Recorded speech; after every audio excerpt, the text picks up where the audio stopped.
Okay, today we're going to look at the Anneke and Lucas interview with Alandra Markman. There's a lot of good information here, so let's check this out. Supposedly I was... And let me start again.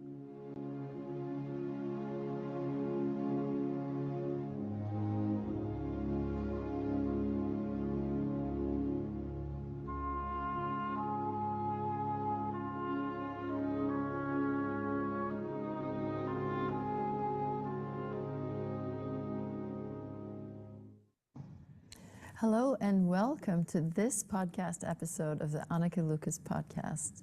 So it's been a while since I've been able to do a live interview, and I'm so happy that we're here in New York. I'm speaking to someone I've known for almost 10 years, actually, that we know each other from survivor groups, and he is in New York just for a few days, so it was just very lucky. Everything just fell into place that we were able to set this up and do this. So very excited about our interview. As you know, I pay out of pocket for these podcasts. I really appreciate your support. I've had some amazing support from you. Thank you so much. Just want to really acknowledge you for the funds that are coming in. And of course, as you know, every little bit helps. So if you want to make a small donation just to support the content, I very, very much appreciate it. So my guest today is Alandra Markman, and he's a survivor like myself, or maybe a little bit differently. So welcome, Alandra. Thanks, Anneke. It's good to see you again. You too. Yeah, so we were really hanging out, maybe like you said it was 2015, 2016 when we were spending more time together. Mm-hmm. So very happy to see you again. I'm glad we got reconnected. Me too. And, you know, we know each other as survivors of SRA, and I guess maybe we can start with having you tell us a little bit, an overview of, well, your life and SRA experiences. Sure. Thanks. I was born into a satanic family, so this was on both sides of the family, going back quite a few generations as far as I'm aware. Probably going back many generations, but it gets difficult to know.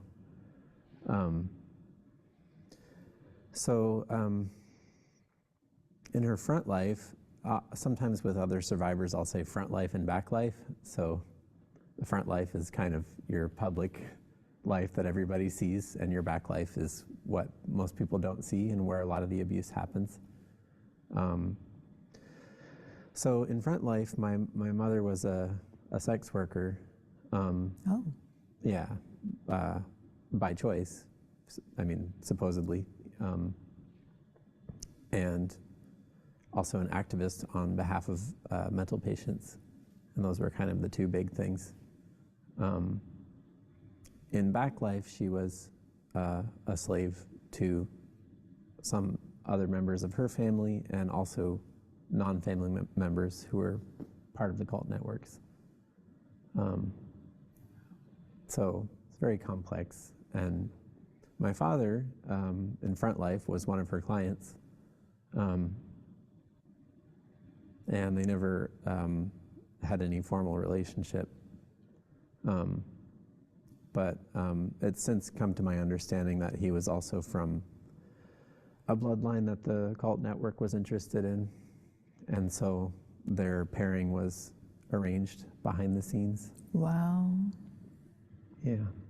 I know I've also observed that the people that when they took an interest in me, they first had to know about my blood, mm-hmm. which I didn't know anything about. And I don't even know what they did and how they measured it, and I know that you even have a very unusual blood type, yeah? Yeah. So.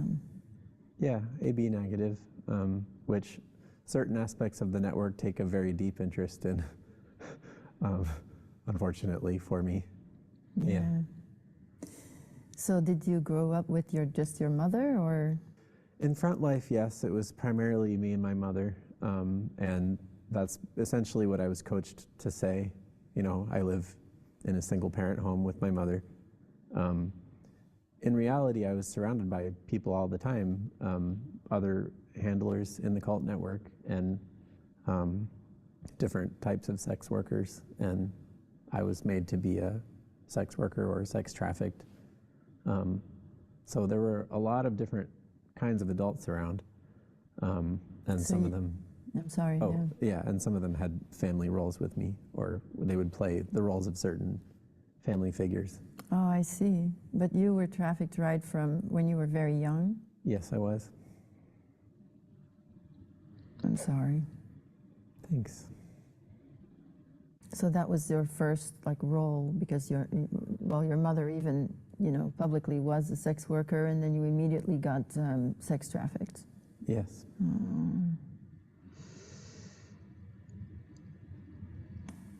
And so in the network setting, in the back, like say, backstage,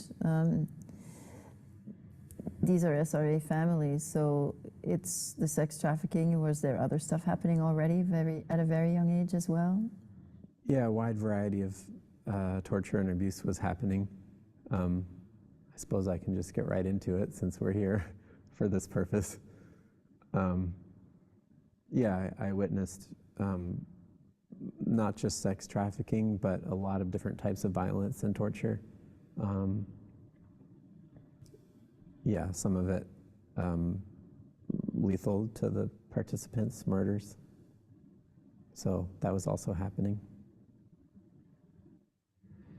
And you were there, did you feel that you were not going to get killed, or was there sometimes that you might have gotten killed? Did you feel that because of maybe your blood or whatever reason, or because your mother was in it, or did you feel that there was a purpose there for you?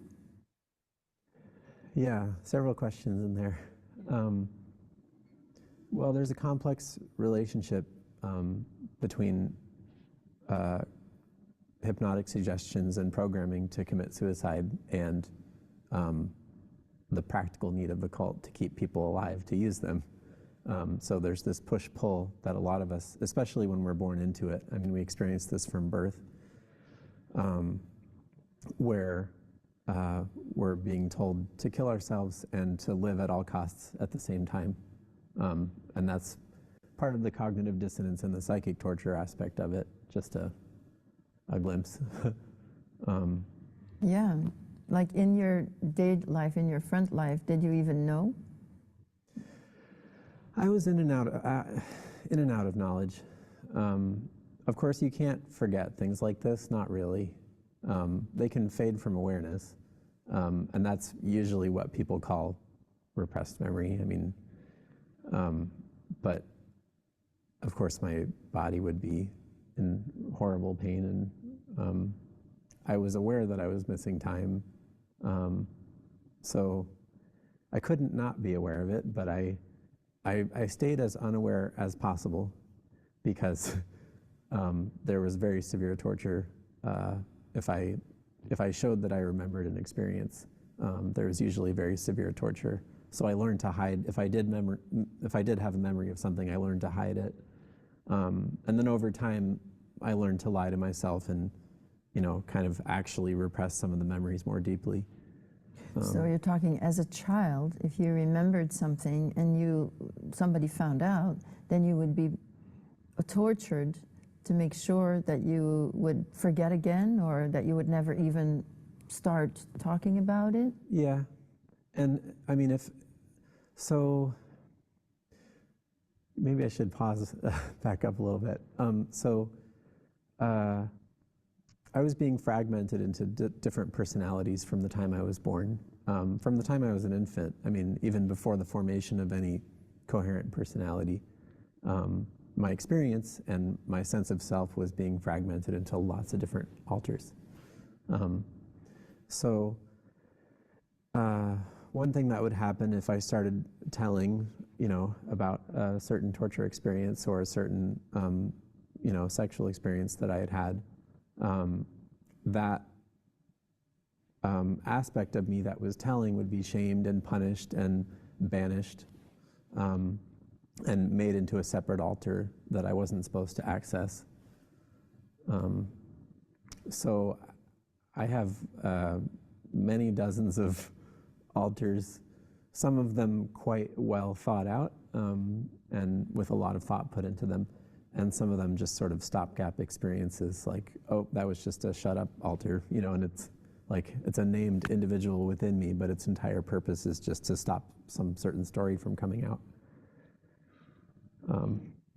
And so just to ground your beginning of your life, you were in Long Island, basically. Yeah, most of what I'm describing is taking place in the Lower East Side of Manhattan. Oh, Yeah, is that where you lived? yeah. Okay. So you lived on the Lower East Side, and I'm sorry, when was this happening? When were you born? Well, my birth certificate may be a little bit off. I'm still learning a lot about my background. I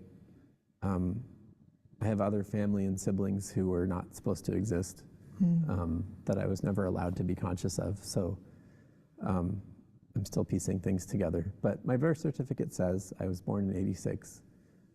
So I guess I'm 37 or so. Okay, so very young. Yeah. And everything I'm describing was already happening, I mean, from birth up until like around 4 years old was when these kind of dissociative systems were pretty solidified. So this is very, very early. Like most of this is pre-conscious. So your Lower East Side and the people around you, some of them are presenting as family members, even if maybe they're not, but they're basically, you're surrounded by handlers. Yeah. While your mother is continuing to be a sex worker. Yeah. And you're her only child? Mm-hmm. I mean, I'm not actually her only child, but... But you're the only one that lived in that place with her? Yeah. Okay. So I'm assuming that because she was single also, that you were there's just a lot of people around you all the time that were not This is her. true, yeah. Good people too? Not so much. When I was a little bit older, my mother had a boyfriend who was not in the cult. So he was a very positive person for me, and he actually later adopted me as an adult. And so that's part of the reason I'm sane today. I did have a few healthy people around, healthy adults, teachers at school, you know, people outside the family, and that one boyfriend, but he wasn't allowed to see her for very long because the handlers didn't like me having a positive role model. So he was cut off from me for most of my childhood. Sorry to hear that. Thanks. Yeah, so it's these people that are your handlers, were there any that you were particularly close to? I mean, obviously, I mean, I was very close to some, so. Yeah, I had very deep bonds with several of them. One whose name was Patrick was like an uncle figure to me. Yeah, we were very, very closely bonded. I think, you know, through all the torture and shame and confusion, I think there was also some real emotional bonding there, positive emotional bonding. So yeah, I have a lot of mixed feelings. But he would be introduced as my uncle sometimes, like if we were out in public, and you know, I was alone with him. That's how he would be described. But you know for sure he was a handler because he was also abusing you and he was also training you? Yeah. Yeah, I was being trained for a wide variety of things.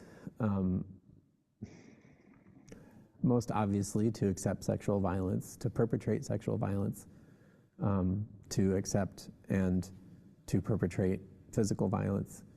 I was being trained as a killer. I was being trained also as a breeder for the cult.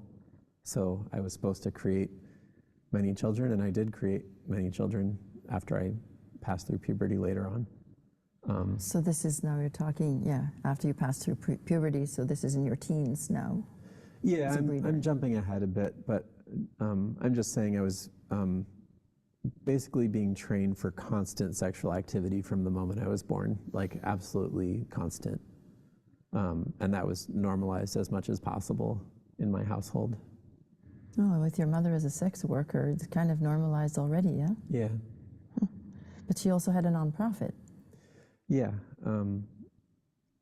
She did. She also did a lot of really good work, actually, as a civil rights activist on behalf of people with mental disabilities, especially people who had been brain damaged by psychiatric practices like electroshock therapy. How interesting. Yeah. So that's, well, I don't want to get, just let it flow, see what happens. Yeah, the cult network uses electric torture, electroshock quite pervasively. Yeah. So that was the case for my mother, it was the case for me. And me. Sorry to hear that. But then also in Front Life, she went through medically prescribed, like mainstream psychiatric electroconvulsive therapy, which is a whole different thing, similar and related. I mean, part of the idea with that was that it would discredit her. Of course. Yeah, I mean, Yeah. there's a lot of stigma associated with mental health treatment. Of course. Yeah. So, in spite of the fact that her issues came from her circumstances, you know, she was kind of isolated and made to feel crazy, and went through quite a few mental health treatment experiences, mainstream ones. Some of those were before I was born, so I don't, yeah, I wasn't there for some of them, but she went through many electroconvulsive therapy treatments at psychiatric hospitals, in addition to what was happening at home and in the background. Well, I've worked with several people. You know, I was never in a psychiatric institution. I was never diagnosed even. Yeah, I was just in therapy. But I work with several people who were survivors that have spent a lot of time in psychiatry and have a lot of, and had handlers right there on the unit, making sure basically that they're not remembering. It seems to be always the same story. Yeah, that was definitely the case. So your mother was really, in a large sense, she was very much a victim. She was very much on the victim side of the network, except that she also abused you? She did, Yeah. yeah. Yeah, we had an incestuous relationship from birth also. Yeah. That must be so complex. I'm glad it's over.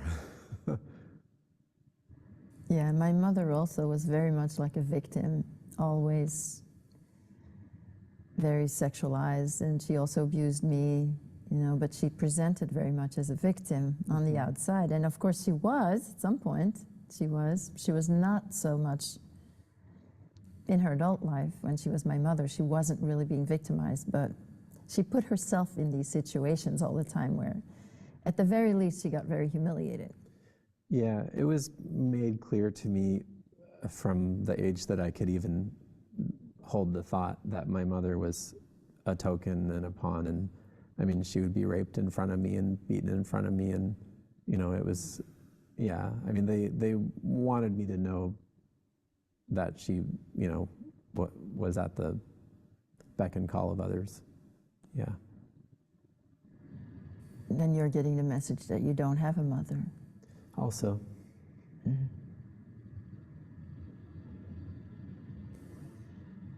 So were some of the handlers perhaps better parental figures, or? I guess in some senses, yeah, some of them were more coherent. And so I was able to bond with them more consistently. That's true. Yeah. But the rape was coming from everywhere. Yeah. They were all guilty of that. Mm-hmm.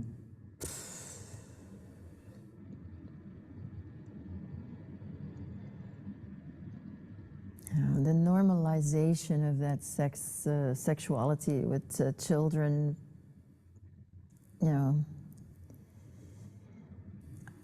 In my public role, I was even supposed to promote that, promote the sexualization. But you were supposed to be doing that very much behind the scenes, being an object as well as a perpetrator. And you were you? Do you think that you were being groomed to stay in the network? Definitely, yeah. I was supposed to be a breeder for the whole rest of my life after puberty, and I was supposed to, you know, in the cult network way of looking at things. I was supposed to be programming others to have similar experiences, to be breeders themselves. It was perceived in me that I would make a very good handler myself, that I would make a very good programmer. And so a lot of my training was in that direction as well.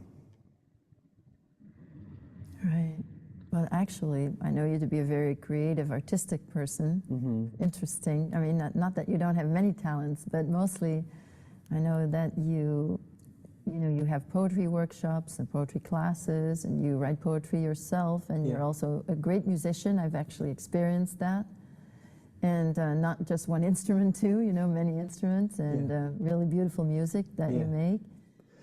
That also runs in my family. My mother was a piano player as well. Oh.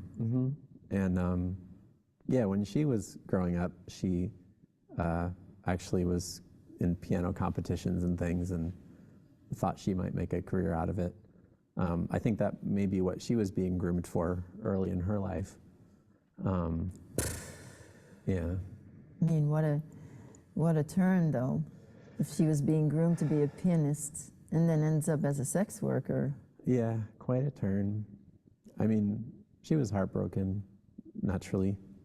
I mean, heartbreak is part and parcel of all these experiences. But yeah, I think she really hoped to be a major classical concert pianist. And that was a dream that she dearly cherished. Really? Yeah. Oh, my goodness. Well, you are the creative person. Yeah, that's also on both sides of my family. My biological father also plays a lot of instruments and sings and paints and writes and stuff like that. So, really? yeah. So, yes, we talked about that somewhat, but so do you have a sense of what you were supposed to be on the outside, like your front?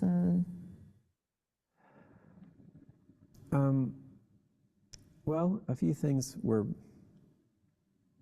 It seemed like it was constantly changing, but I guess what my handlers and my mother had sort of settled on by the time I was becoming a teenager was that I might be an actor. I might be. There was talk about going into some sort of comedy thing, being on Saturday Night Live, and that was appealing to me, and thought about it a little bit, and so that may have been a public role that I was being groomed for a little bit. How interesting. I mean, it's sort of like within the network, these possibilities are all real. Yeah.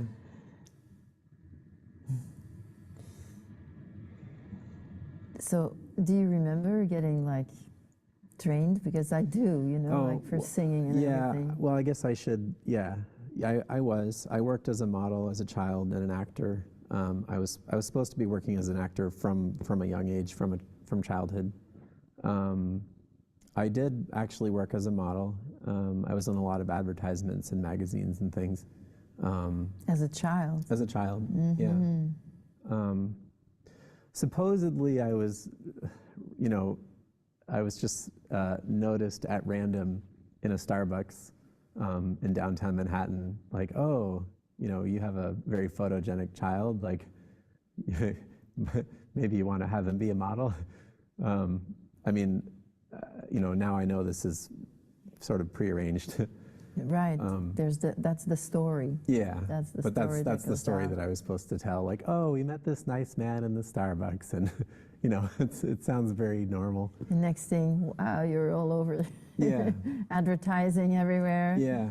So I did a lot of magazine advertisements. I did a little bit of TV.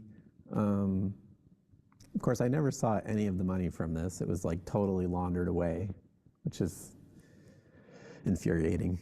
And your mother didn't see it either. I don't think so. Yeah. Yeah, and then I was supposed to be an actor. I had auditions for different films. I remember I was supposed to be in a film called Dead Man Walking, I think, or Dead Man on Campus, something like that. Dead Man on Campus. Yeah. I don't know these films. They but tell yeah. on themselves with these titles a little bit. And the movie came out. It was produced. It's out there with another child actor, not me, because I totally froze during the audition process, and I didn't do what I was coached to do. So I think that kind of threw things off a little bit. And I went through the requisite torture for being a failure and all this stuff. And I didn't do a lot of modeling or acting after that. So I guess I was on a different track. But it was the thing that I found really challenging. Like the modeling was easy because I didn't really have to talk. You know, it was mostly still photographs. The challenge came when I had to actually talk and have lines as an actor, and I'm like, wait, I'm supposed to be silent and not use my voice, and this is like going against that programming. And I just couldn't, I mean, it was mental overload, you know, because if I was using my voice publicly, all sorts of stuff would come out that I wouldn't want to come out. I mean, and so that's basically why I froze. I couldn't do it, you know, so it was understandable as part of the programming. But if I could get past that hurdle, if I could learn to use my voice essentially as a lie, if I could get through that, that's a major crucible. And if you do get through it, then you're basically on your way to a career as a satanically supported actor. But I couldn't do it, I guess. And from then on, my voice was very, very shut down, to the point where when I got away from my mother later on as a teenager, I was practically nonverbal. Wow. Yeah. So interesting. It was almost like you're not successful at lying enough, so you couldn't even dissociate enough, really, because I did some, you know, I mean, not public, I mean, I had a performance singing, but I never acted that, but they were preparing me for that also. But it was almost like I felt like I was acting when I was sold to men. I was, you know, going around with this big politician in Germany.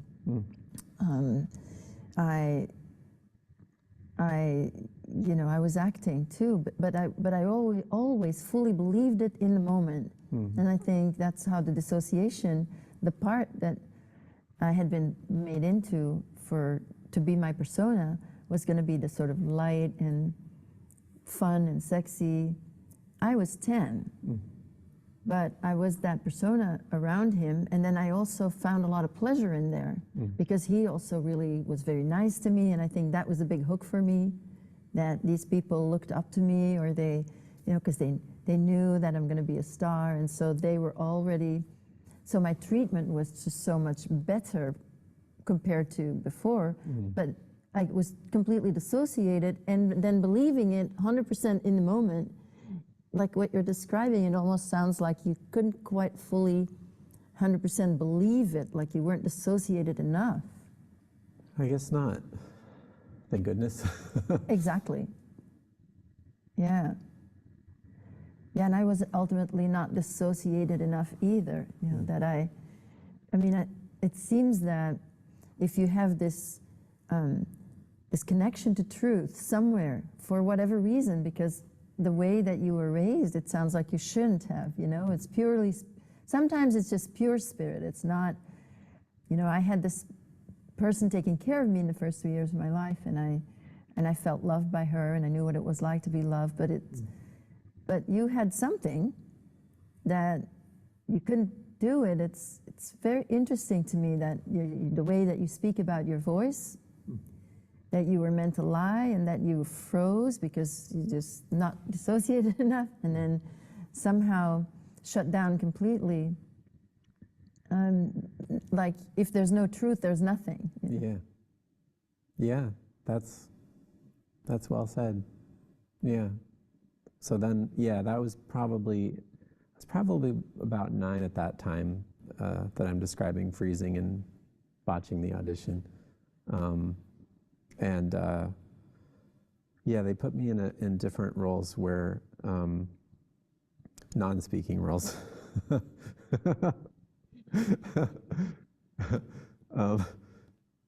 It's funny how normal acting terms kind of blend with these very abnormal things. So then I was sort of pulled back, and I was used. I was still used sometimes for theatrical purposes, for entertainment, but usually in a sexually exploitative way or in a silent way. I remember being used for a lot of different gatherings, parties, like as a sex slave, and essentially as an actor, but mostly a mute one. So that was definitely the case for some of those years, pre-puberty, 10, 11. And then they started sending me to a breeding compound. A breeding compound? Yeah. Okay. What is that? I can guess, but... It's a dedicated facility for breeding human people.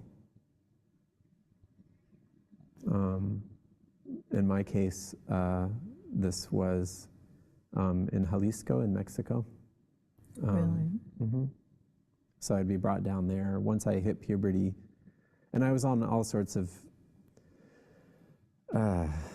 steroids and aphrodisiacs and drugs, and I mean it's a very intensive physical program that they put you through when you're slated to be a breeder. They try to induce puberty as early as possible, and they put you on different sexual enhancement drugs and different mind-numbing drugs, and it really turns you into I mean, it all you can think about is sex. It's because of all the drugs that you're on and the environment that you're in. And that's the idea. I mean, if you're in a breeder role, you just basically have sex constantly, or you're raped more properly, just every day, all day. So that was the case for me. Yeah, starting around 12 or 13. So was that place like a lab? I often compare it to a monastery, to be honest. It was like a satanic monastery. It had kind of a feeling of a cloister. Wow. Yeah. But it was a breeding facility. Yeah. So there were other children like you? Many, many other children. Yeah. And I would have to rape them, be raped by them. Mostly other young girls who had just hit puberty, but also grown women, older women, all sorts of people. So it's a monastery where it's not random sex, but it's sex everywhere all the time. For me, that was the experience. I think there were different roles that I didn't get to experience as much going on there, but yeah, for me it was basically that. And it wasn't random, it was always someone looking over your shoulder and directing you? Pretty much, yeah. If not in person in the room, then, through a camera or a two-way mirror or something. Really? Yeah.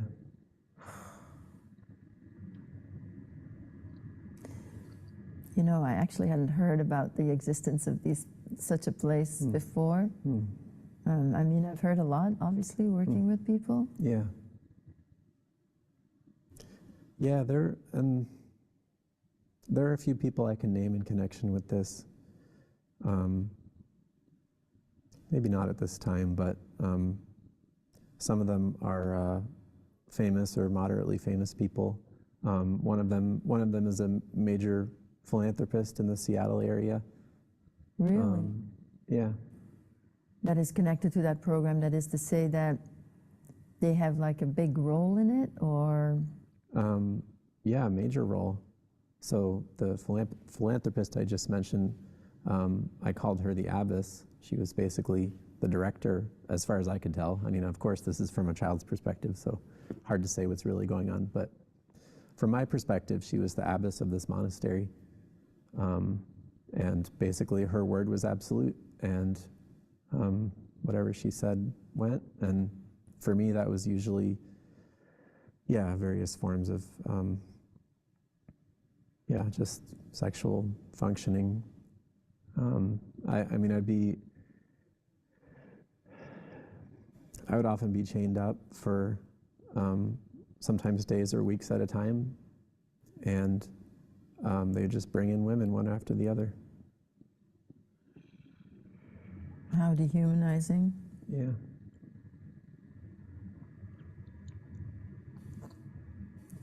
I do relate.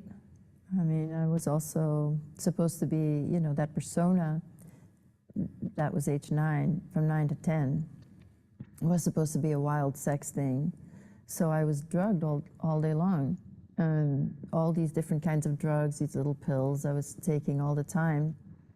Also to just make sure that I was always constantly feeling sexual and everything. I don't know what they were. I know they were uppers. Mm-hmm. And then I was also, but then as the persona, even made to participate even in some rituals. But this is all age 9, age 10. Mm-hmm. So it's kind of really concise for me in the period that this was happening. Yeah. Yeah, I should also say, I'm calling this a monastery pretty intentionally. It wasn't just sexual, there was a lot of ritual associated with it. And basically, to produce the sort of children that they were interested in, they believed that different forms of black magic were necessary. And so there was a lot of careful planning around that, and there was a lot of ritual involved, prayers and sacrifices and killings, all sorts of things going into this process, basically so that I would conceive what they considered desirable children. So, and this, do you think that is a lot to do with your blood? I think a lot of it has to do with that. Yeah, they're very interested in bloodlines. I mean, they're also just very interested in people who can survive. I mean, a lot of other people, other boys, for instance, you know, I would just see them dying, you know, from just sheer exhaustion, from stress, from all kinds of things. But I was one of the ones who was just there year after year. Yeah. Well, I'm really sorry. Thanks.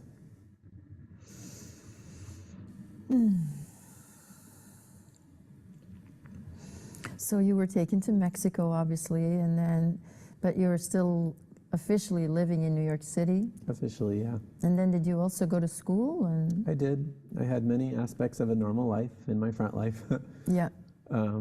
So, I mean, I'd be taken away from New York sometimes for weeks at a time, during summer breaks, for instance, obviously, or maybe not obviously. But yeah, I'd be brought back to New York for a lot of the school year, and I'd have a relatively normative experience in school during the winters. Yes, and then on the breaks, that same with me, like for that year anyway. I was gone the whole summer, I was gone for every vacation, and then that was when the training was happening. Mm-hmm. Or what, in your case, what was it? Yeah, training, breeding. I was brought all over the world, and different people were brought to me also, because this breeding process is very intricate, it's very delicate. They do a tremendous amount of genealogical research. They have agents all over the globe who are looking for certain bloodlines, but also certain psychic characteristics, other kinds of, I'm not privy to everything they're looking for, obviously. But this is a very global program. And so I would sometimes, if it was deemed helpful to their plans, I'd be brought to other places, other countries, or they would bring in women and girls from outside the US to me. And like, okay, so genealogically, you're Jewish mostly? Mostly.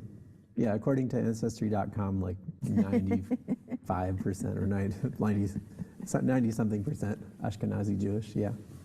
And so can you talk a bit, because it's just so specific, right? We're talking about bloodlines. I mean, for a lot of people, that doesn't even mean anything at all. Like, who cares usually? So can we just talk a little bit about that, or what you know? Sure.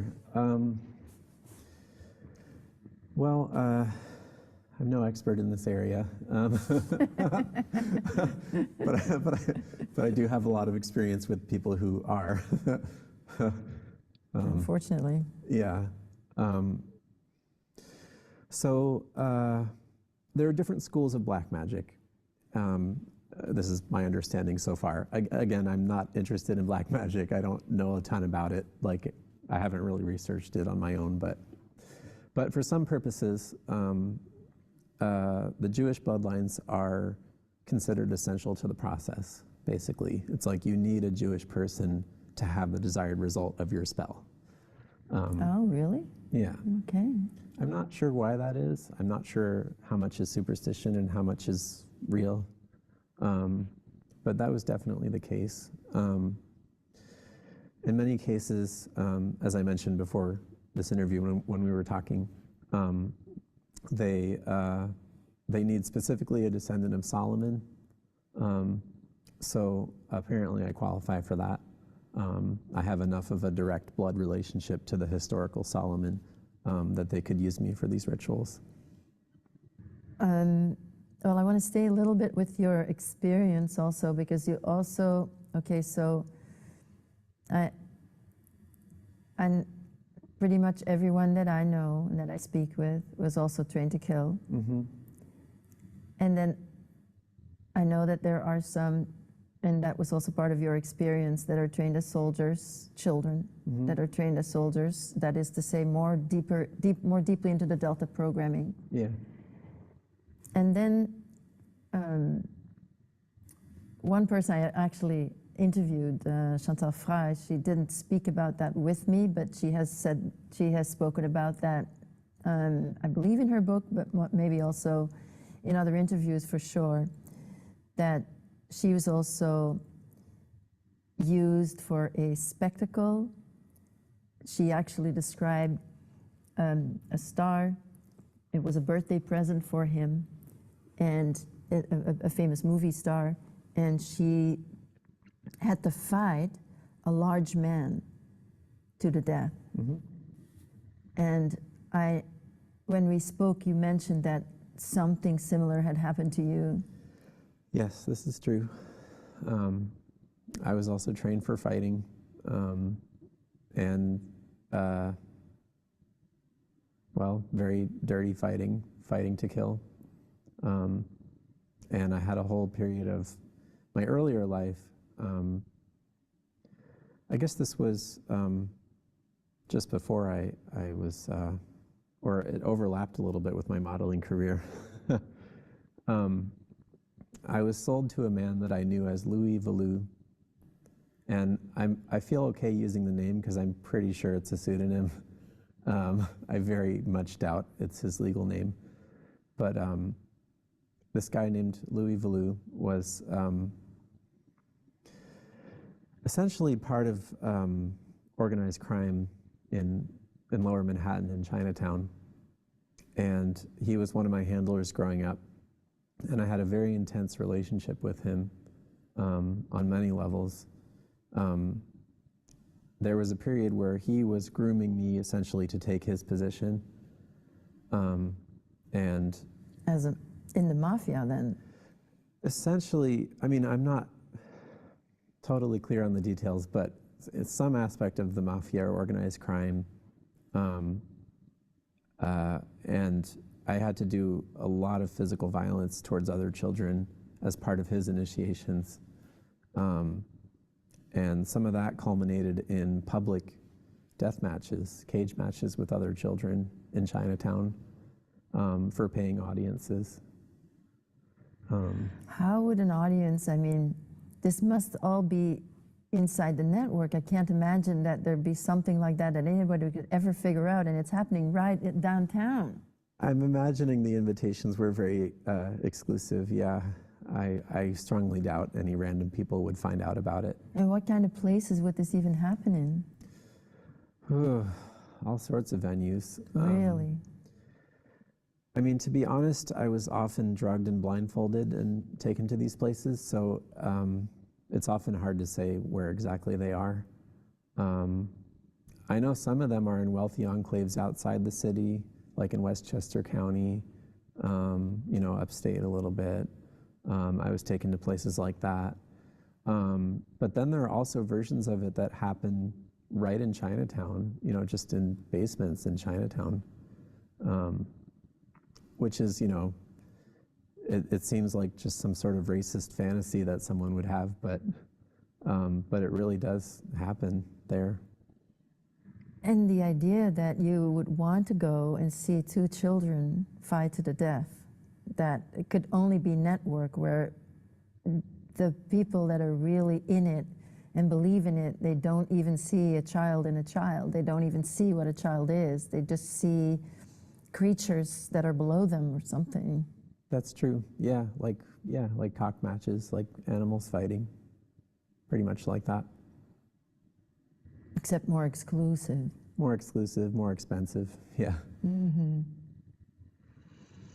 And you did tell me that you saw some prominent people present at some of these I did. events. Yeah. Yeah. There different politicians would show up sometimes, actors would show up sometimes. And a lot of the really wealthy people who are anonymous would show up, of course. And some of them, I still don't know their names, but people in positions of power within the cult. Yeah,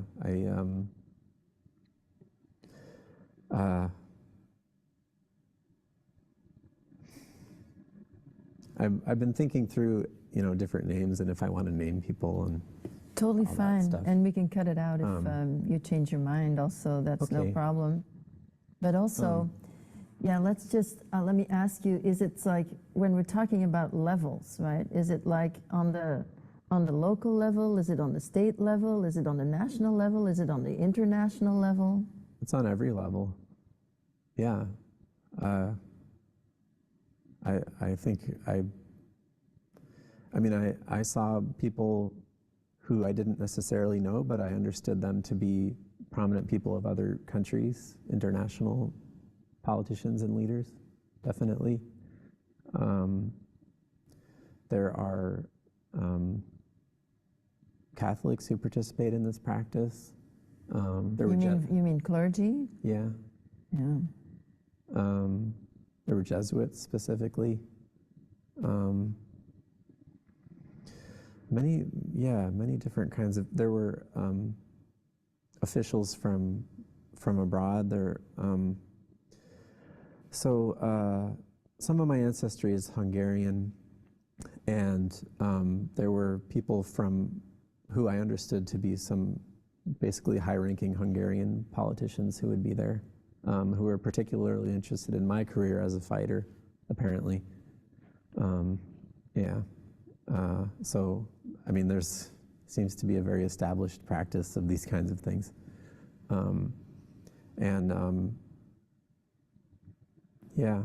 I almost died several times, Of course. naturally. Of course, yeah. Had my scalp like ripped off of my head almost entirely and had to recover from that. You mean you have weapons? Usually not, but people are always sneaking things in, you know, little blades or poisons, or, it's not, of course, even if you place restrictions on it, people are going to find ways around it. So, I was taken by surprise quite often. I'm just glad I'm still alive. Louis was very fond of needles, and he was an expert in manipulating these very small needles that could basically be hidden sort of under a fingernail usually, that could be very deadly. So there were quite a few weapons, but they were concealed.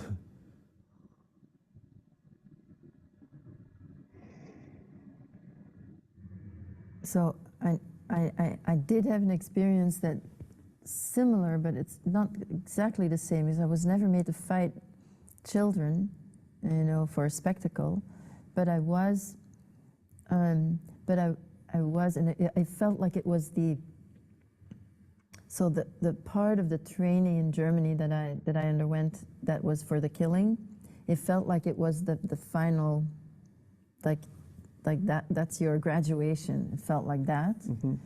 And I was put in a room that had white leather padding. Maybe it was a psychiatric hospital. Mm. And there was a door, the peephole, and there, I know that it was big enough, and I could see that the person who owned me at the time was watching. Mm. I assumed that it was filmed. Mm. I assumed that this was actually a snuff film. Mm-hmm. That I was a child, I was the little child who was naked, and two people were brought in, adults, who were dressed. And I know that I had to kill them. And I felt that they didn't know what was going to happen.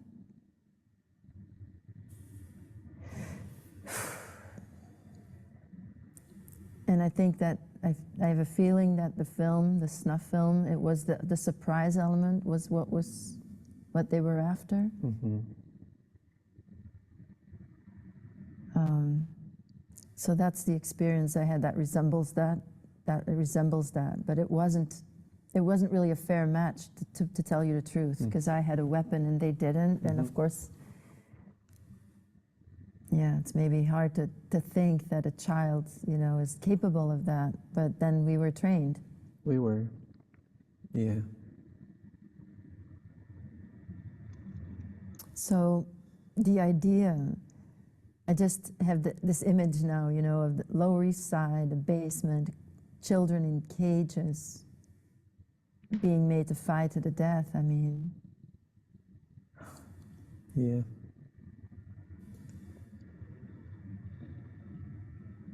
And I'm sure it was also girls, correct? Yes, also. I usually didn't have to fight girls, but it did happen.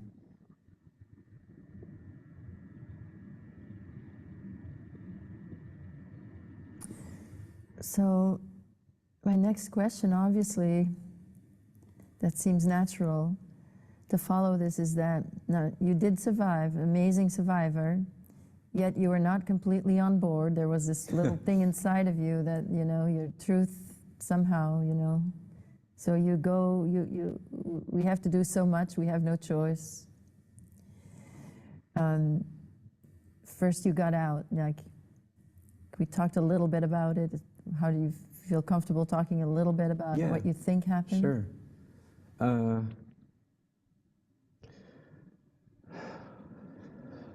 Well, a lot of things were happening.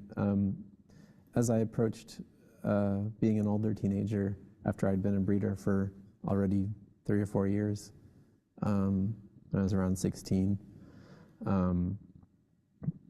it was made clear to me that they wanted me to assume positions of authority and greater power, that they wanted me to become a handler and a programmer, maybe someone like Louis, someone who could,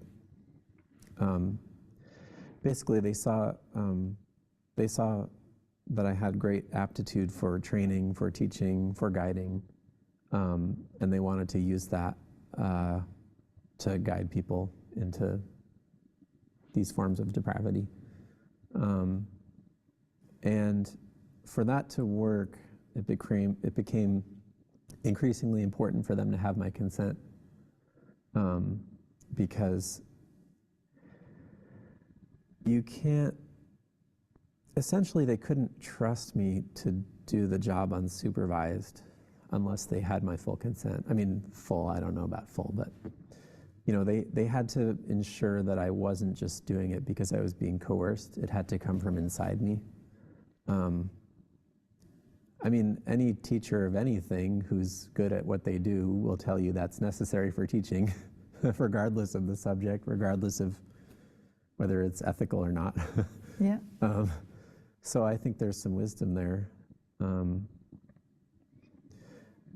So essentially there were a period of years, especially it was very heavy when I was about 15, 16, where they were presenting me with anything they could discern that I desired, absolutely anything. I mean, I would desire some actress, for instance, and she'd just be brought in for me to rape if I wanted, or anything that I thought of. I mean, like, oh, you want to. We're speaking within the narrow confines of your breeder training, of course. Yeah. Like you desire, but then you're completely programmed. So this is true.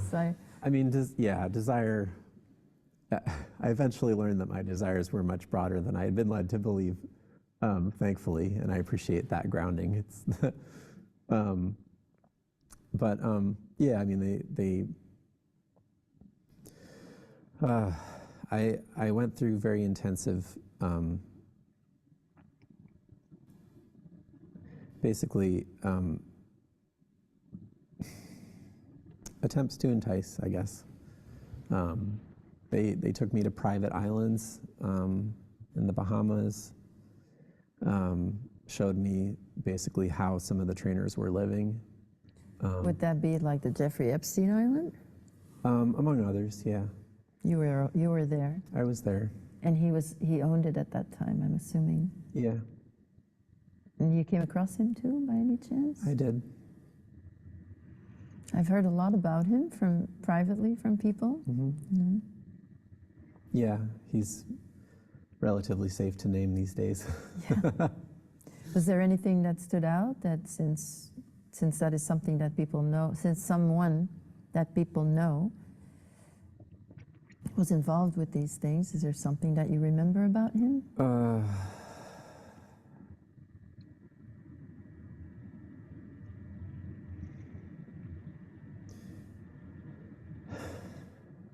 It's been a while since I've thought about him. He was never, I didn't get that close to him personally. I would just see him around. I mean, when I was being taken to these islands, I would see all kinds of popular and famous people. About Epstein himself, he was really able to switch on a dime from, absolute murderous rage killing to just completely pleasant and like affable. And his, I guess his programming was more successful than mine, because he was very quick on his feet and totally changed to suit the situation always. That's probably why he was in the role that he was in. Yeah, I remember that about him, tremendously versatile, and very good code switcher, and just really, he could deal with the high-minded and the low-minded, and just kind of bring everybody to their basis level and send them on their way to to experience whatever horrible things they might want. So, I mean, it was a well-run operation. Obviously, it wasn't just him, like huge numbers of people on these islands specifically, incredibly disciplined staff. Not that I'd want to use discipline for things like that, but. No, but I mean, there's a lot of science behind it, and it's, you know, it works. Yeah. Yeah, that's what you mean, right? Yeah. That the staff is very well disciplined, like everybody knows exactly what they do and it works. Yeah. So I can't speak that much to him because I never had that much of his attention. It's just like sizing me up for something and then immediately on to the next person. So I can't say I was ever spending much time So with that him. was on his island particularly, if he sized you up for something and he went immediately on to the next, that was on Yeah. his island. Yeah. So this is at the time when you're a teenager and you're being enticed, you're being shown what you can have. Basically, if you follow along, Yeah. you can be like him. Yeah. Needless to say, that was not so appealing to me, but it's really gross. I mean, the amount of wealth that was just on display. I mean, literally anything you want. I could have owned my own island if I wanted, you know. If I cared about that sort of stuff more, I'd probably still be in the cult. But thankfully I don't. So basically it came to a point where they just couldn't use me anymore without consent, or not for any role that they would want me for. Essentially, they basically said, we're done with you unless you want to join and make this your own thing. Yeah, so I've heard about like the 5 I wills, you know, in the programming that the children, you know, go through these steps, and normally at 13 is the last I will, and then the 13 is then the age that they become, let's say, willing participants in all the harm. I guess that rings true for me because they were trying to convince me very aggressively from 13 to 16 to convert, or whatever you call it. Yeah, yeah. It's not like I was innocent at this time. I had plenty on my conscience, plenty that I was forced to do, you know, beyond just the cage matches. I couldn't even begin to describe all of it, the rapes and killings that I was forced to participate in. So it's not like I, you know, was necessarily above any of this. You know, I had sadistic murderer alters who, when in the right circumstances, on the right drugs, with the right handler, you know, easily could kill dozens of people. So I can empathize with that experience and that sort of mentality. Yeah, so I don't wish to indicate that I'm above any of that, but because you just... Oh, we can't. Like, no child goes through that experience that is prepared to be part of it. I mean, it was also the same for me in the year. Again, 9 to 10 only, but, you know, discovered at age 9 and then trained for 1 year, but there was a lot of promises. So I think it's the same, you know, the promises that were made about what my life was going to be like. It had a lot to do with wealth. Yeah. Had a lot to do with, well, the fame, of course, but the respect I was always going to get, the apartment, the best apartment in Paris, and the house on the Côte d'Azur, and the yacht. I mean, it was all told me repeatedly that I would picture, you know, this very easy and luxurious lifestyle. Yeah. Yeah. So So it's a lot to say no to. Just It is a to lot to say mention no it, to. like Yeah. we were children and we said, no, I don't think so. That takes something, you know. it takes guts for sure. There was a lot of back and forth for me from 13 to 16. I mean, each time I said no in a different way, I would be tortured in a different way. And they would try to basically kill the alter who had said no and create another alter that they could talk to start the conversation over. So you actually went through a lot of torture I did. because you didn't want to. Yeah. From 13 to 16, you did not give them the last I will, it sounds like. I didn't. No. What was really liberating for me was, I think it was 14, was my first real suicide attempt. in the context of being tortured to try to elicit my allegiance.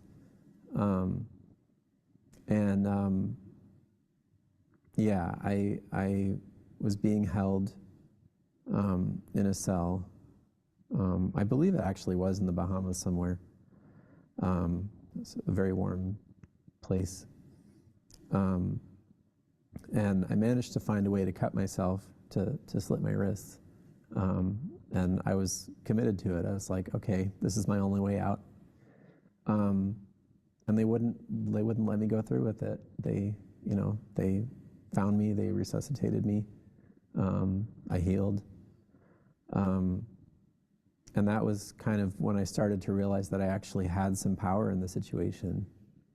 Like, I never thought that I did before that. It was like, well, I'm gonna, as basically like, I'm gonna have to yield to this at some point because I don't have any other option. But after the suicide attempt, I was like, oh, I do have other options. Like, I do actually have some power. They're trying to get something from me that I don't actually have to give. And that was very, very empowering. Yeah. And resulted in a lot more torture and attempts to erase my memory again, and a lot of electroshock. Horrible, horrible electroshocks, especially at 15. Yeah, but I just wouldn't do it, I guess. So. Good for you. Oh, thanks. Yeah. Yeah, awesome that you're sitting here. Yeah, because I speak to many people, but everyone's experience is different. Mm-hmm. And my sense of your experience is that it was like nonstop. Yeah. Yeah. That you were one of those children who born into it and that's it. You're just surrounded by these creeps all the time, mm-hmm. And you have to befriend them, and you're a child, you have attachment issues, you have no choice. So that some of those slaves, from child slaves, it's like nonstop. And like you said, you were used all the time. Oh, it's unbelievable that you're sitting here. I'm very happy about it. Yeah, so, and there are also some more esoteric aspects to this that have to do with raising your spiritual vibration. So that's the other aspect of it. So it wasn't just that they couldn't use me as a trainer, although that was obviously the main practical concern. But my more sensitive handlers were also making me aware, not intentionally, but I haven't really touched on this yet, but there's a whole psychic battle that goes along with the physical battle. Of course. Yeah. Mm-hmm. And it just plays into how I got out, so I guess it's time to mention it. So it came to my attention essentially that my core vibration, my soul signature, was raising to a point where they couldn't harness it anymore. So I still am wondering kind of what that means in practice. I hear, I talk about raising your vibration in a spiritual context. I'm glad you wonder. Yeah. Because obviously it's on everyone's lips today, Yeah. Raising our vibration is like, okay, let's like not bypass now. Let's like look at who you are, what you do. Well, apparently this is a real thing. It's real enough that my handlers perceived it and cared about it deeply. The core of it seems to be moving from fear-based experience to love-based experience. Well, you realized you had power to say no. Yeah. And the battle that began then, that must match on a spiritual level too. Yeah, that's true. A lot more of my spirit entered my body after the suicide attempt. A lot more, actually. I became a lot more myself. I became aware that I had a massive existence beyond the life that I had known up to that point. I became aware of a lot of spiritual information, a lot of past lives and future lives. I was much more in touch with my guides after that. I mean, a lot of people say this after a near-death experience. It's almost universal. I had one too. Yeah. but just to validate that again. Yeah, that you just, well, it depends on each person again, you know, but so it seems like for you it was extremely revelatory on a spiritual level. And it was, because after that, I mean, I never left myself in the same way after that. Like, no matter what happened, I mean, I left my body, obviously, because I was being horribly tortured still, but I was able to stay with myself in a spiritual sense and kind of witness what was happening even after I would leave my body. And that also was, a tremendous revelation, as you say. Kind of helped me get a hold of myself on some deeper levels. But I know what you mean, because the overcoming the fear, isn't that the task of all humanity? Yeah. To align with love and overcome fear? Isn't this the dual realm here that has basically fear on one side, love on the other side, and we're just all in between? And isn't it our task, really? Isn't that a spiritual, what we're here to do, ultimately? Yes, this is the task of all humans. And that doesn't mean not to be cautious, but it does mean to overcome fear. Mm-hmm. And of course, trauma is all about fear. Yeah. Inducing trauma is all about inducing fear. Yeah. And look how I feel like this is more recent experience for me. I don't know in my childhood, but in more recent, in my healing, I reached a place where I had to say, well, I can't say that I'm horribly afraid, and I don't want to, jinx anything, of course, saying that, but I don't feel that I'm horribly afraid. It's more like I feel more deeply aligned with love.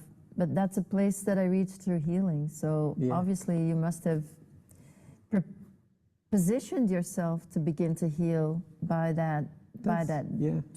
Okay. Yeah, that's true. And honestly, things kind of aligned to help me get free of the cult at that time in pretty miraculous ways. So also some practical results of raising a vibration. Incredible synchronicities started to happen, where a lot of things I still can't explain. But I ran away from home at 16, ish. It's a convoluted story in and of itself, but the short version is I ran away from home and I wound up living with my best friend at the time in high school, because I still had my front life. I had high school friends and things, amazingly. I wasn't verbal, but I would sort of mime what I wanted to express. So I managed to create friendships that way. It doesn't take much as a teenager also. But it's like, oh, we like the same video games. But anyway, I found solace with this friend of mine, and I wound up living with his family.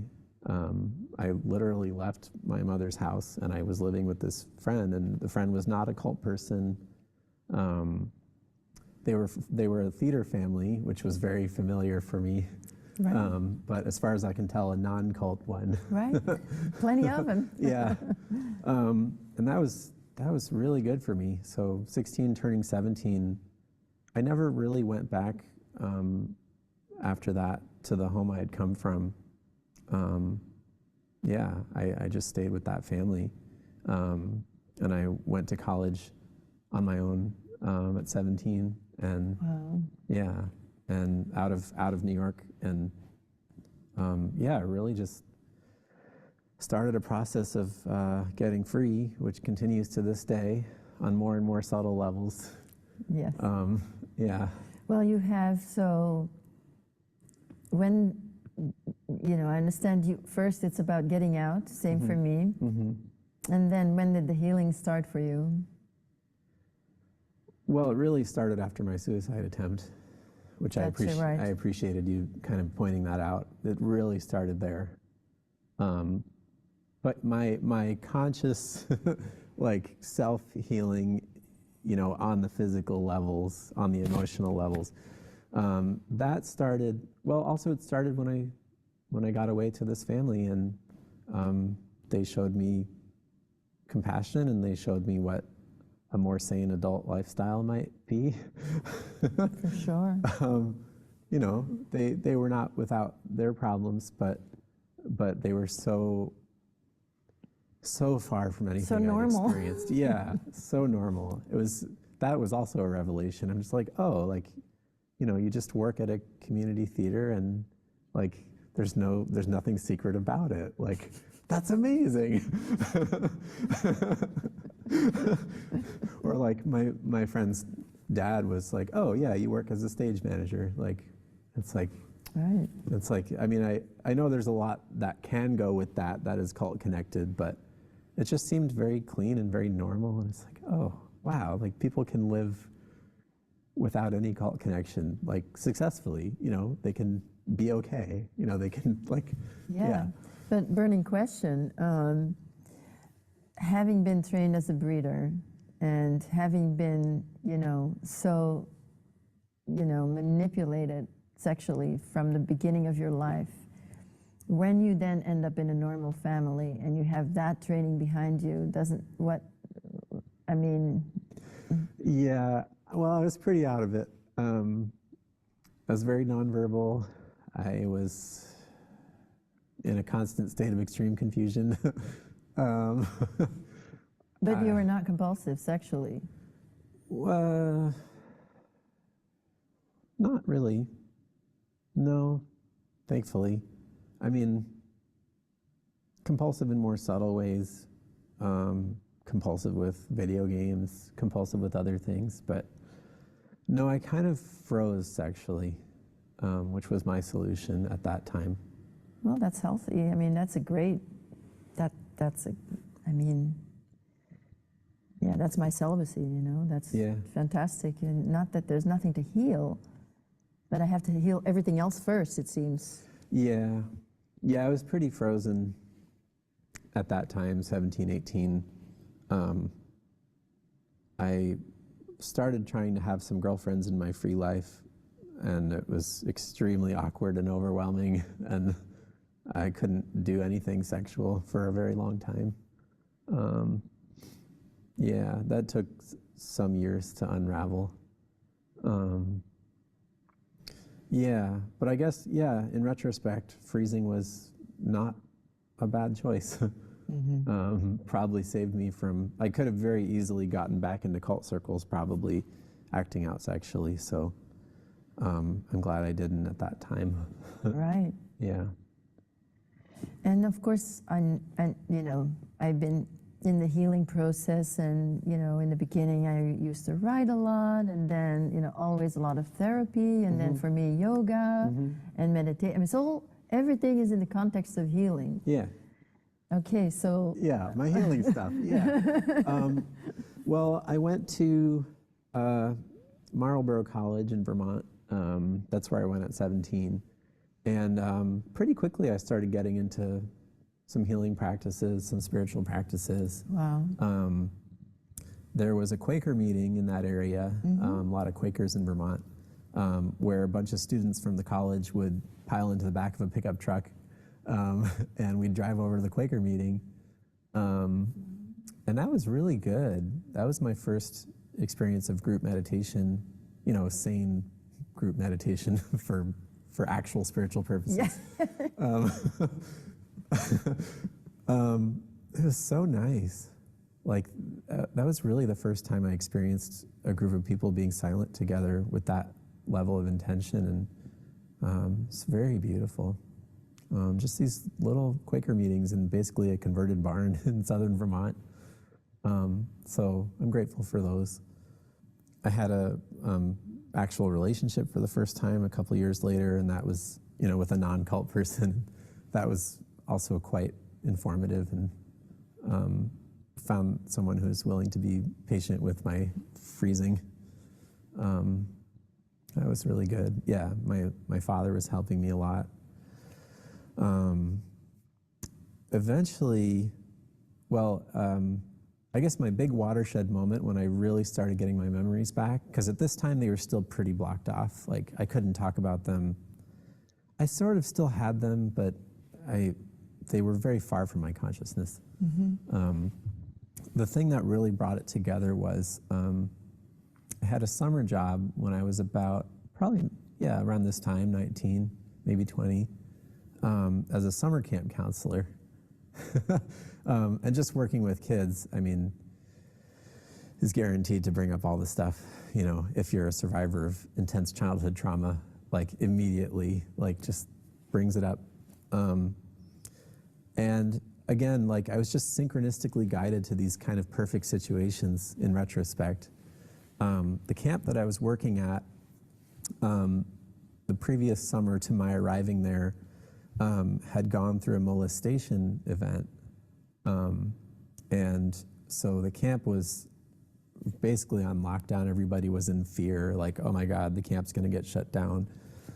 They replaced the camp director with somebody who only does like recovery situations, basically. Like that's his job, is to go around and like, you know, manage molestation issues and like try to bring camps back to life if they can be brought back. So that whole experience was a pressure cooker. And just like being a counselor and being under all this scrutiny for molestation specifically was bringing up stuff. And I had my first really big chunk of sex trafficking memories come back in a dream as I was working that job. Oh, wow. Yeah. And I just woke up sobbing and sobbing and sobbing. Because you immediately knew. Yeah. It was like intuition. You knew it's an intuitive dream and that there's no question. And Yeah. boom. It was a memory. It was a straight up memory. It was not fabricated at all. It was not imaginative. It was I have no question about that. And I just mean. but sometimes people have dreams and they wonder. Oh yeah. You know. I just mean for this specific context. Of course, there are plenty of imaginative dreams. This was just a reliving of memory while I was asleep. Yeah. Yeah, I've had memories through dreams as well. Yeah. Come all ways. Yeah. Whew. So yeah, I was off to a good start at that point. Found ways to stumble along. I finally went to therapy, like actual trauma therapy, which I was terrified to do because, so basically 19 to like 24, 25 or so, I was traveling around, studying different spiritual practices, doing different art practices, but I was too scared to work with a therapist because I thought they would just be a cult person, and I thought Understandably, right? Yeah. Look at your mother. Yeah, I thought I would be abducted and electroshocked and stuff, and which, yeah, seems like a very reasonable fear in retrospect. I also started studying Zen Buddhism. I studied with different Zen teachers around the U.S. and Canada. Started getting more grounded in my meditation practice. That was pretty good. And the kind of militaristic feeling of Japanese Zen, especially Rinzai Zen. Yeah, it is a little militaristic. Yeah. That was very familiar to me. It's like, oh, okay, like discipline bordering on sadism, like, got it. So, yeah, that was actually... So did you get a Zen master? I did. I had a few. Yeah, my favorite teacher is in Portland, still working. His name's Satyavayu. He's not really aligned with any particular school, which I appreciate. He's kind of doing his own thing. In terms of like hereditary Japanese Zen masters. No, I don't. That's I was just going to mention okay. Jashu Sasaki Roshi gave me Dharma transmission, where you kind of are empowered to do some teaching or to share something with others. Beautiful. Yeah. Which you do also. Which I do. Yeah. And then, that was a good grounding in meditation. And when I was 25 or so, Found a wonderful trauma therapy place, the Crime Victims Treatment Center in New York City. Wow. Yeah, strongly recommend it. Wow. What happened over 2.5 years going to the trauma therapy was quite incredible. When I began that process, I was still in a semi-verbal state. And when I came out of it, I was like speaking as I am now. So that in and of itself is quite indicative of the power of good trauma therapy. Was there like a specific moment that your voice was released? It came in waves. My girlfriend at the time noticed it happening and was basically like, oh, you're speaking in complete sentences. And then like a few months later, you're talking in paragraphs. So it came really gently, really gradually over that time. I think it really accelerated after my primary therapist earned my trust. Mm-hmm. And that was the first time I actually trusted another human being. And trust is radical in what it can do. Yeah. And that allowed you then to speak the truth. Yeah. Right. I was probably about 7 or 8 months into the therapy, and extremely self-conscious about wasting everyone's time. Like, oh, I don't know what to talk about. And just constantly getting the message, like, talk about whatever you want. This is your time, very nurturing. Fortunately, the therapist that I had a lot of experience working with teenagers. And functionally at that time, even though I was 10 years past being a teenager, I was still very much one on the inside. So it was a good fit for me. She just kept holding the space for me. And yeah, eventually I decided I could talk about actual trauma. Like, we didn't talk about any actual trauma. That was also really key, like, to not overwhelm me. Like, for the first easily 5 months, like, yeah. So we were in it to win it. I mean, yeah. Honestly, I think this is kind of good advice for providers working with people who have really extreme trauma background and no therapy background. Like, it's good to start out really, really slow. Like, really slow. It depends on the person. When people come to me, usually, sometimes people come to me, they don't know their history, really, but they come to me. Mm-hmm. So, I'll just ask, how are you, but some sessions in, and they're getting memories of SRA. This is true. I shouldn't speak for everybody. Let's say for teenagers or people in a teenage mentality. For some people, absolutely, yeah. All right, never mind the blanket statements. We'll just throw those out.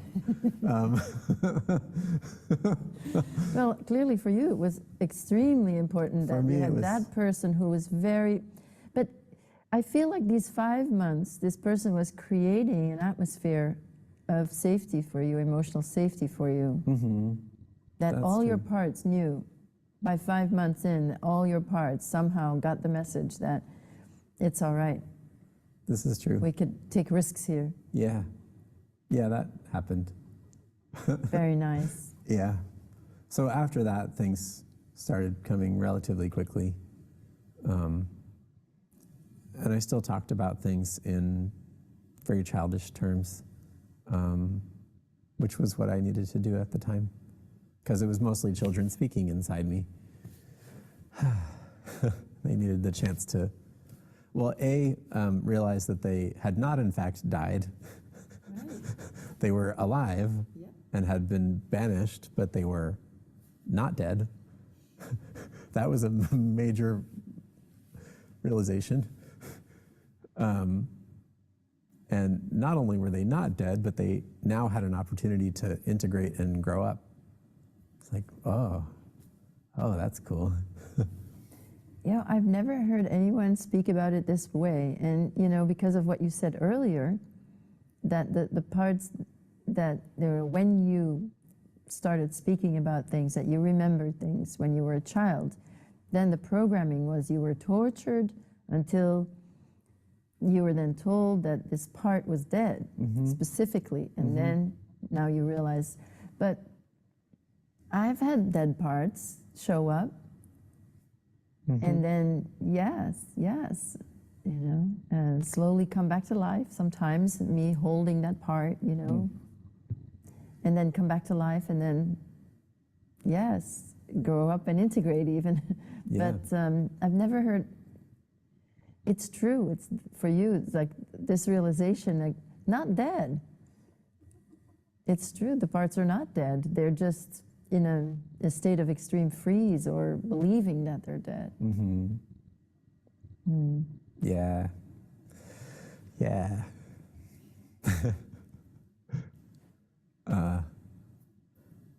Once all these people inside me realized they were not dead, then they started to come to terms with being part of a big system of personalities.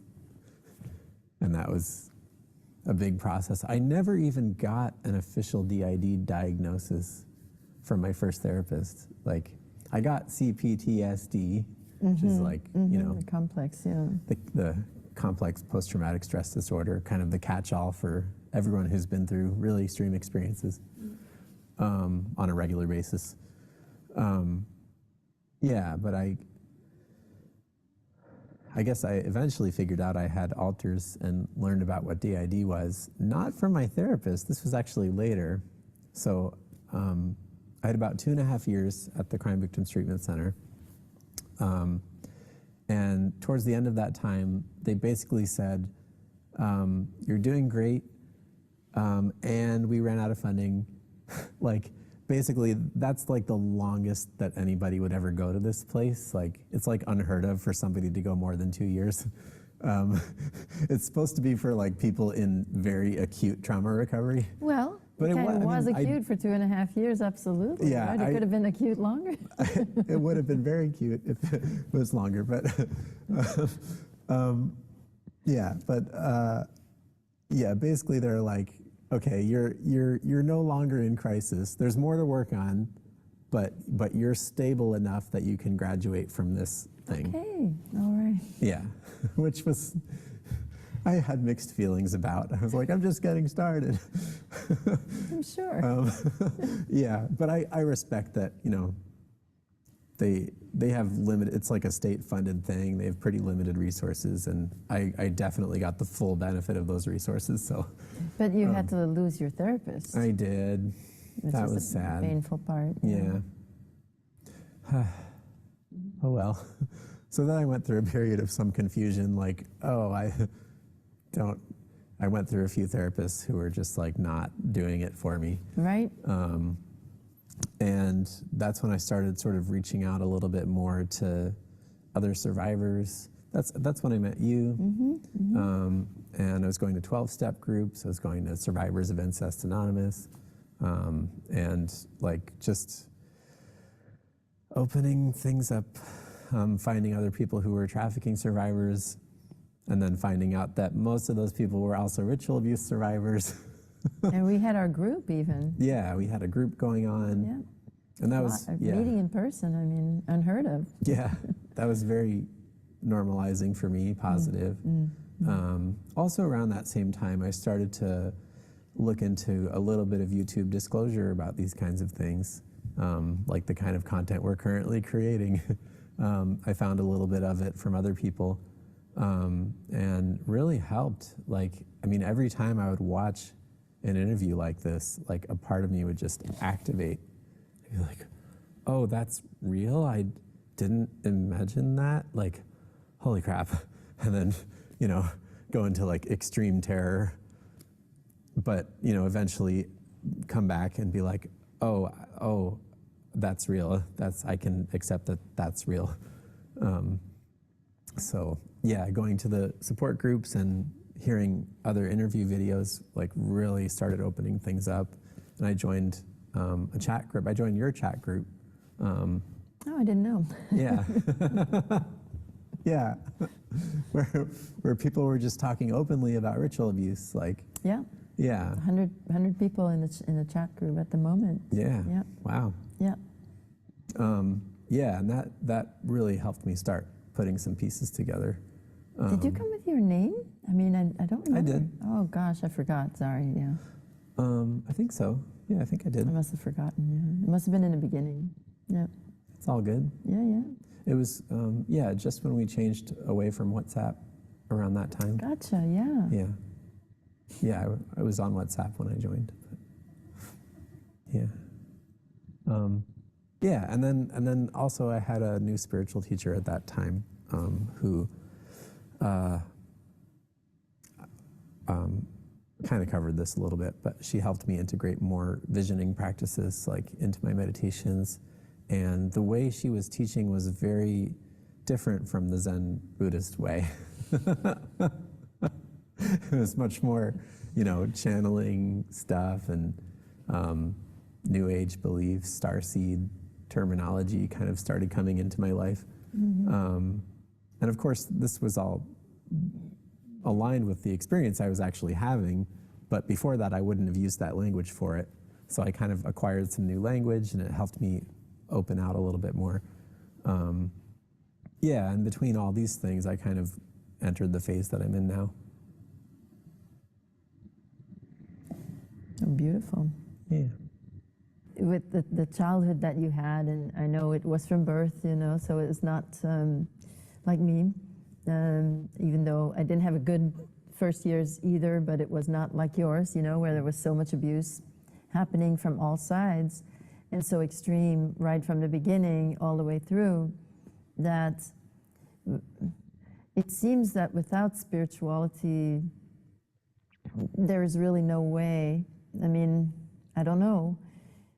If without connecting to the higher power, without connecting, how could you ever really heal from that? Because you can't, how could you ever get, you would be stuck in the ego, and the ego is so wounded. Yeah. How can you?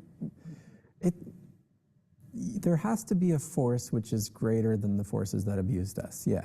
Yeah. It doesn't have to be explicitly spiritual, although it is definitely for me. It can be just creative. I mean, even before I could bear to talk about spirituality, I feel like I've done that also kind of in stages. Like, it's taken some time for me to acknowledge myself as a spiritual person. But like before that, I would just say, I believe in creativity. I believe in creative force, It can be pretty agnostic. Like, it doesn't have to be. Absolutely. Because it's about experience more than about belief. Yeah, right? yeah. But the point is that whatever you're putting your faith in is more powerful than the cult network. That's kind of the big thing. Yeah. And then you have to believe that there is something greater, and you had that through your suicide, your suicide attempt when you went to the other side and had that near-death experience. Yeah, this is true. Amazing. Yeah. So I know that we didn't go through everything of your healing, but I wanted to just ask if there's something that to close, if there's something that you still want to share, that you really want to share. Yeah, lots.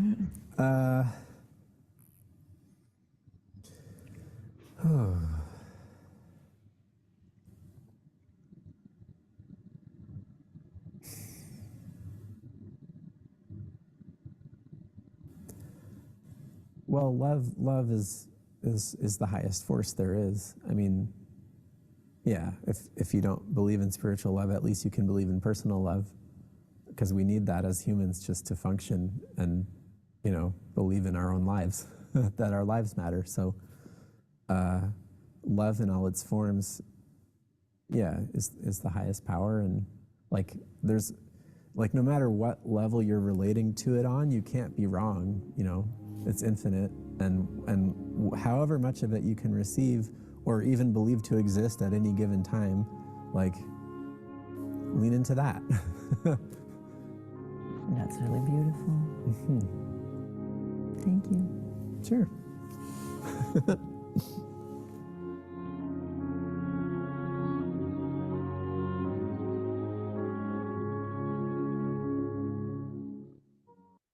Okay, another good interview. Okay, hold on 1 second here. All right.